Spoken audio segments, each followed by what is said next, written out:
Bismillahirrahmanirrahim. Assalamualaikum warahmatullahi wabarakatuh.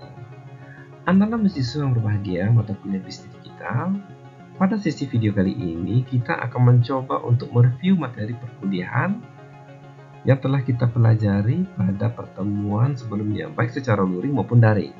Untuk itu simak video ini hingga selesai agar anak-anak tidak ketinggalan informasi yang diberikan.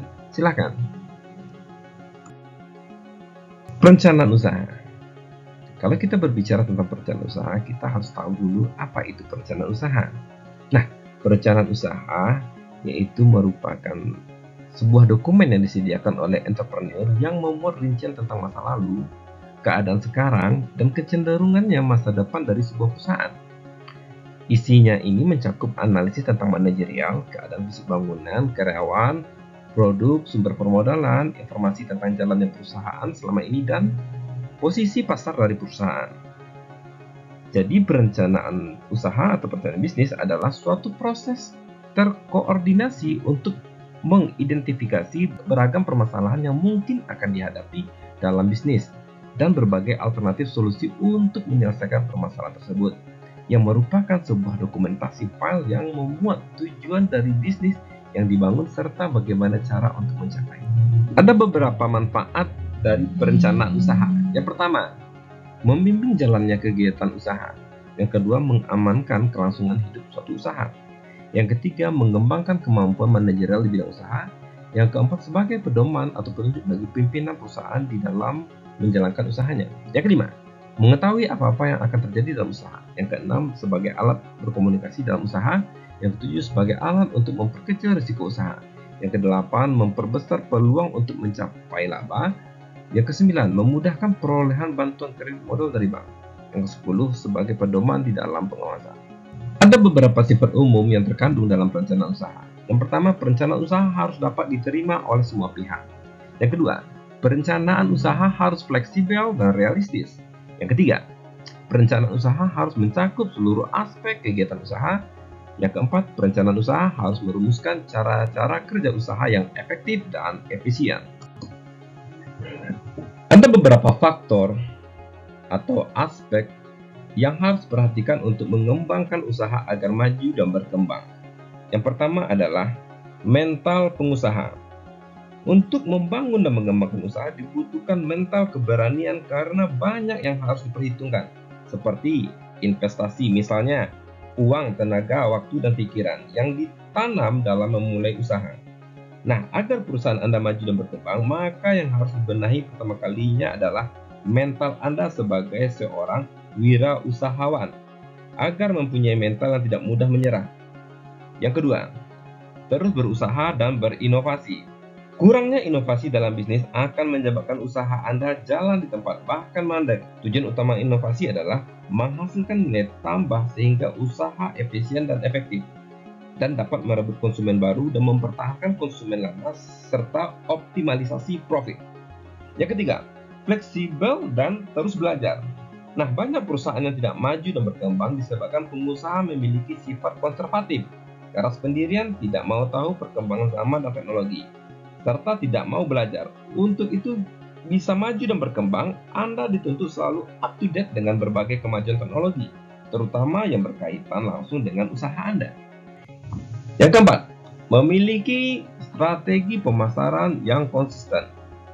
Jika Anda melakukan pengembangan usaha dengan promosi atau iklan secara konsisten, maka hasilnya para konsumen tidak akan mudah melupakan merek produk yang Anda tawarkan, dan diharapkan produk Anda dapat menjadi pertimbangan mereka. Yang kelima, harga dan pelayanan yang sesuai. Dengan memberikan harga yang terjangkau dan kompetitif serta pelayanan yang maksimal, maka konsumen akan langsung menilai keunggulan kinerja Anda secara baik. Jangan memberikan harga yang terlalu mahal dan jangan terlalu berorientasi pada laba dengan kualitas yang mengecewakan, karena akan membuat konsumen tidak mau melakukan pembelian ulang terhadap produk Anda. Yang keenam, simbiosis mutualisme yang baik. Menjalin hubungan yang harmonis dengan para pihak internal maupun eksternal perusahaan sangat bermanfaat bagi usaha Anda. Jika hubungan Anda dengan mereka tidak harmonis, maka semua urusan Anda tidak bisa berjalan dengan lancar. Ujung-ujungnya menyangkut urusan usaha Anda, lakukanlah hubungan komunikasi dan kolaborasi dengan rekanan bisnis dan konsumen. Yang ketujuh, terus berusaha dan bersungguh-sungguh harus senantiasa dilakukan jika ingin usaha yang sudah dirintis sejak kecil hingga besar menjadi usaha yang berkembang. Komitmen dan kesungguhan untuk terus mengembangkan usaha merupakan kunci sukses dalam suatu bisnis. Yang kedelapan, konsisten. Ketika Anda melakukan apa yang sudah ditetapkan dalam perusahaan secara konsisten meskipun sederhana, maka konsistensi akan mengarahkan Anda pada kesuksesan di masa yang akan datang. Konsisten dalam berperilaku baik akan membentuk kebiasaan yang positif. Yang kesembilan, pahami risiko. Perhitungan risiko yang tepat dapat meminimalkan hal-hal yang tidak diinginkan terjadi.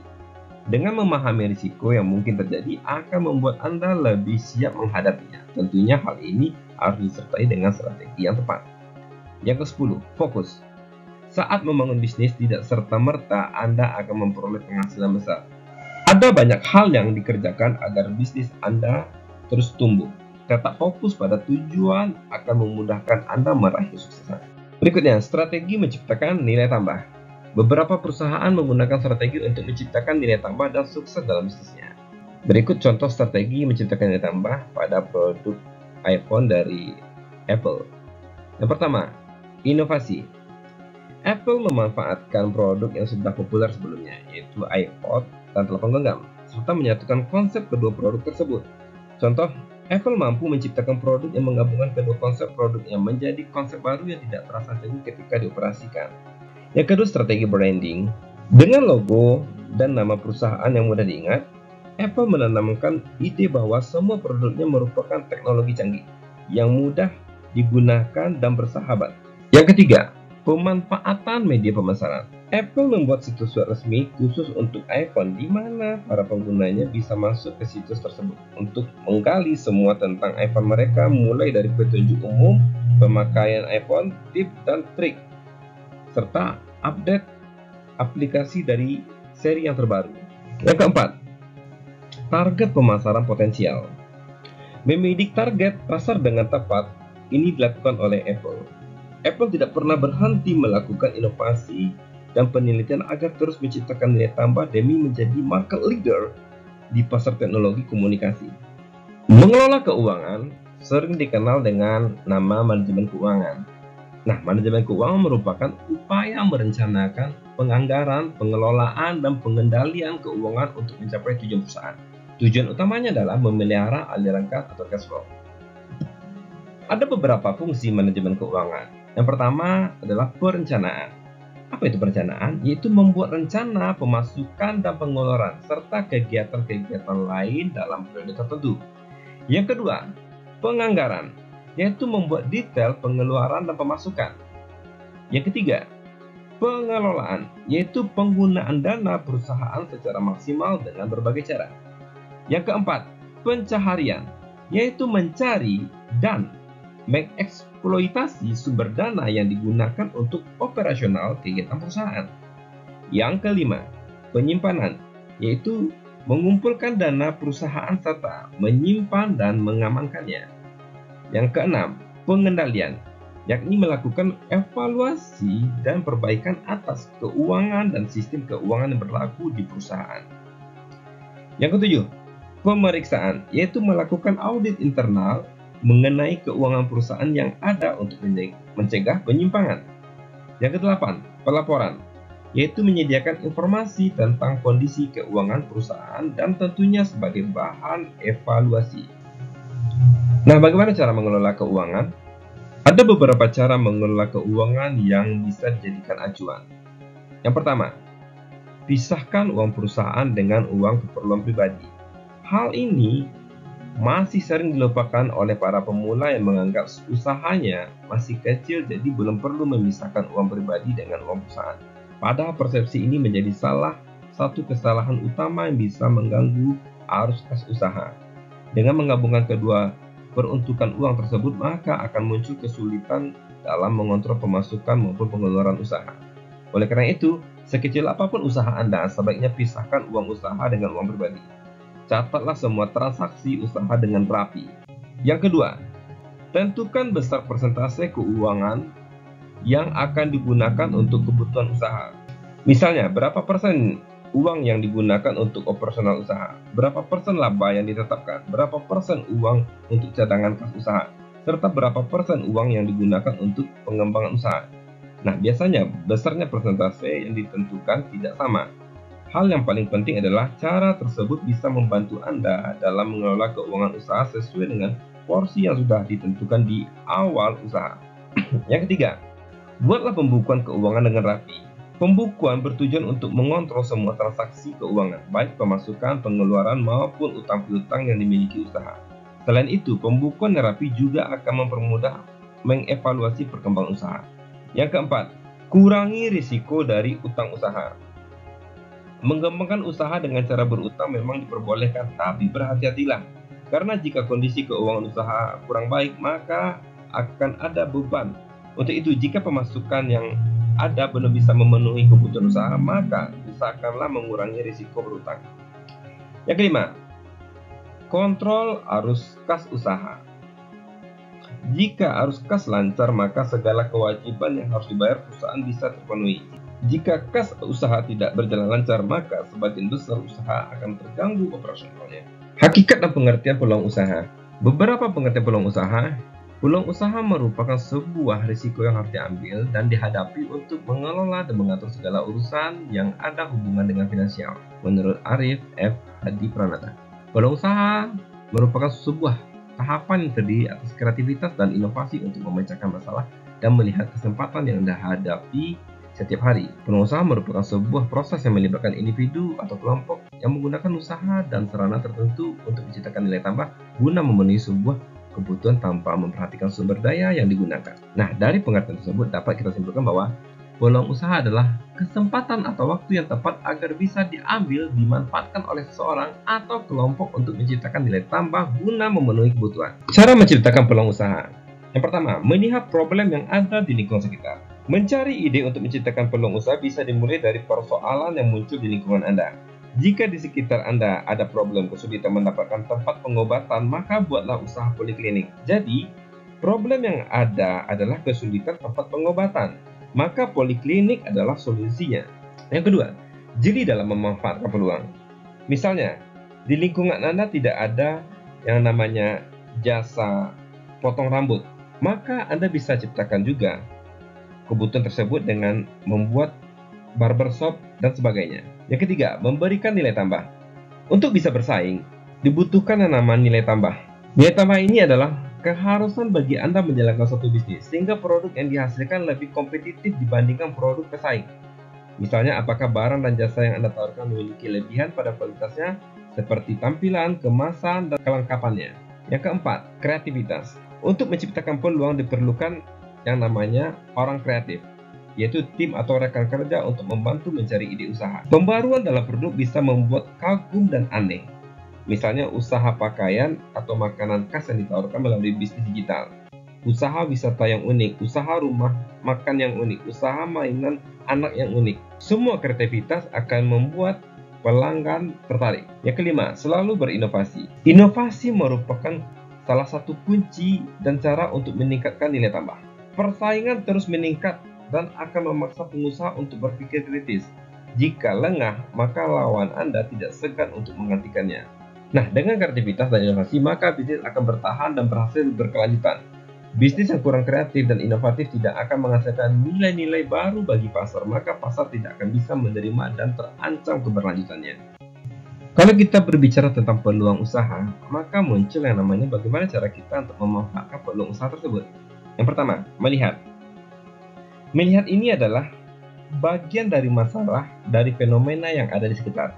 Misalkan, jika produk pemasaran yang belum secara online, maka kita lakukan pemasaran digital secara online. Yang kedua, mendengar. Mendengar maksudnya adalah bagaimana Anda mengetahui secara langsung tentang kebenaran masalah yang terjadi di pasar. Mendengar di sini juga memiliki tujuan agar Anda mengenal lebih dekat dengan konsumen, sehingga masalah yang didapat lebih tepat pada sasaran. Misalnya, ketika berbelanja kurang nyaman, maka gunakanlah celah kenyamanan sebagai peluang. Jika kelompok konsumen tertentu memandang bahwa harga barang terlalu mahal, maka pasarkan barang yang sesuai dengan kemampuan bayar konsumen. Yang ketiga, membaca. Setelah Anda melihat dan mendengar mengenai masalah yang terjadi, kemudian dibaca secara perlahan. Penting untuk diingat, membaca bukan untuk menghafal, tetapi untuk memahami apa makna yang terkandung dalam bacaan tersebut. Usahakan Anda tidak terpatok pada teori. Artinya, sama halnya dalam konteks bisnis, Anda harus membaca potensi yang bisa Anda lihat dan dengar dari pasar, kemudian Anda garap potensi tersebut. Jadi membaca itu adalah bagaimana cara Anda membaca potensi yang bisa Anda lihat dan Anda dengar dari pasar, kemudian Anda garap potensi tersebut. Yang keempat, menulis. Setelah melihat dan mendengar dan membaca, Anda perlu menuangkannya dalam bentuk tulisan yang bermakna terhadap semua analisis yang telah diambil dalam tahap membaca. Strategi menciptakan peluang usaha melalui analisis SWOT. Analisis SWOT merupakan langkah penting untuk melihat berbagai kekuatan dan kelemahan dari sisi internal bisnis. Analisis kekuatan dari sisi internal untuk mengisi dan meningkatkan daya saing dan peluang bisnis. Sementara kelemahan dari sisi internal untuk membenahi bisnis supaya menjadi kuat. Dari sisi eksternal, peluang merupakan kondisi yang berasal dari luar yang bisa mengakses dan memanfaatkannya. Dan ancaman merupakan faktor penghalang bagi bisnis untuk maju dan berkembang. Yang pertama, kekuatan, yaitu menganalisis situasi dan kondisi yang dimiliki dan merupakan kekuatan dari perusahaan. Sebelum menganalisis, identifikasi dulu kekuatan apa yang dimiliki perusahaan. Yang kedua, kelemahan. Kelemahan yaitu menganalisis situasi dan kondisi yang merupakan kelemahan perusahaan. Kelemahan merupakan kendala yang serius dalam kemajuan sebuah perusahaan. Misalnya, kelemahan yang dimiliki UMKM adalah lemahnya daya saing produk. Maka strategi yang cocok adalah melakukan inovasi secara terus-menerus dan diversifikasi produk. Berikutnya, dari sisi eksternal yaitu peluang, opportunity. Misalnya, semakin banyak konsumen potensial dan regulasi yang memudahkan atau kemajuan teknologi online menjadi peluang bagi bisnis digital. Sebelum menganalisis, lakukanlah identifikasi peluang apa saja dari luar perusahaan yang bisa dimanfaatkan. Berikutnya, threat atau ancaman. Menganalisis ancaman yaitu cara menganalisis tantangan atau ancaman yang harus dihadapi oleh perusahaan untuk menghadapi berbagai macam faktor lingkungan yang tidak menguntungkan dan bisa menyebabkan kemunduran. Jika tidak segera diatasi, maka ancaman tersebut akan menjadi penghalang bagi usaha yang bersangkutan baik di masa yang sekarang maupun masa yang akan datang. Kalau kita berbicara tentang pengusaha sukses, dibutuhkan beberapa sosok langkah untuk menjadi pengusaha sukses. Yang pertama, mulailah bermimpi dan berimajinasi. Karena mimpi itu dan imajinasi itu adalah sosok yang dimiliki oleh pengusaha sukses. Yang kedua, mencintai produk yang ditawarkan. Yang ketiga, antusias dan keuletan. Yang keempat, pelajari dasar pengetahuan bisnis. Yang kelima, berani menghadapi risiko. Yang keenam, mencari masukan atau nasihat tanpa mengabaikan kata hati. Yang ketujuh, komunikasi dengan baik. Yang kedelapan, kerja keras. Yang kesembilan, bangun relasi sebanyak mungkin. Yang kesepuluh, berani menghadapi kegagalan. Karena kegagalan adalah bagian cara untuk proses mencapai kesuksesan. Berikutnya kita akan berbicara tentang etika bisnis. Ada beberapa aspek dan sudut pandang dalam beretika bisnis. Yang pertama, sudut pandang ekonomi. Bisnis adalah kegiatan ekonomi di mana ada interaksi produsen dan perusahaan dengan pekerja, produsen dengan produsen dalam sebuah organisasi. Kegiatan antar manusia ini bertujuan untuk mencari keuntungan, maka menjadi kegiatan ekonomis. Pencarian keuntungan dalam bisnis tidak boleh bersifat sepihak, tetapi dilakukan melalui interaksi yang melibatkan berbagai pihak atau stakeholder. Yang kedua, sudut pandang kedua adalah sudut pandang etika. Dalam bisnis, berorientasi pada profit merupakan hal yang wajar, tapi jangan sampai keuntungan yang diperoleh justru merugikan pihak lain. Semua yang Anda lakukan harus menghormati kepentingan dan hak orang lain. Yang ketiga adalah sudut pandang hukum. Bisa dipastikan bahwa kegiatan bisnis juga terikat dengan hukum dagang dan hukum bisnis yang merupakan cabang penting dari ilmu hukum modern. Dalam praktik hukum, banyak masalah yang muncul dalam hubungan bisnis pada taraf nasional maupun internasional, seperti etika. Hukum merupakan sudut pandang yang normatif karena menetapkan apa yang harus dilakukan dalam bisnis dan apa yang dilarang dilakukan oleh pelaku bisnis. Ada 5 prinsip yang jadikan titik tolak pedoman perilaku dalam menjalankan praktik bisnis. Yang pertama, prinsip otonomi. Prinsip otonomi menunjukkan sikap kemandirian, kebebasan, dan tanggung jawab. Orang mandiri berarti orang yang dapat mengambil keputusan dan melaksanakan tindakan berdasarkan kemampuan yang sesuai dengan apa yang ia yakini dan bebas dari tekanan, hasutan, dan ketergantungan kepada pihak lain. Yang kedua, prinsip kejujuran. Prinsip kejujuran menanamkan sikap bahwa apa yang dipikirkan adalah apa yang dikatakan, apa yang dikatakan adalah apa yang dikerjakan. Prinsip ini juga menyiratkan kepatuhan dalam melaksanakan berbagai komitmen, kontrak, dan perjanjian telah disepakati. Berikutnya, prinsip keadilan. Prinsip keadilan menanamkan sikap untuk memperlakukan semua pihak secara adil, yaitu sikap yang tidak membeda-bedakan dari berbagai aspek, baik dari aspek ekonomi, hukum, maupun aspek lainnya. Berikutnya, prinsip saling menguntungkan. Prinsip saling menguntungkan menanamkan kesadaran bahwa dalam berbisnis perlu ditanamkan prinsip win-win solution. Artinya, dalam setiap keputusan dan tindakan bisnis harus diusahakan agar semua pihak merasa diuntungkan. Yang kelima, prinsip integritas moral. Prinsip integritas moral adalah prinsip yang tidak merugikan orang lain dalam semua keputusan dan tindakan bisnis yang diambil. Prinsip ini dilandasi oleh kesadaran bahwa setiap orang harus dihormati harkat dan martabatnya. Dengan berakhirnya review materi kuliah bisnis digital, maka Bapak harapkan Anda semua dapat memahami dan mempelajari ulang tentang review materi yang telah dijelaskan dan telah kita kupas secara detail melalui video konten ini. Bapak akhiri, wabillahi taufiq wal hidayah. Wassalamualaikum warahmatullahi wabarakatuh.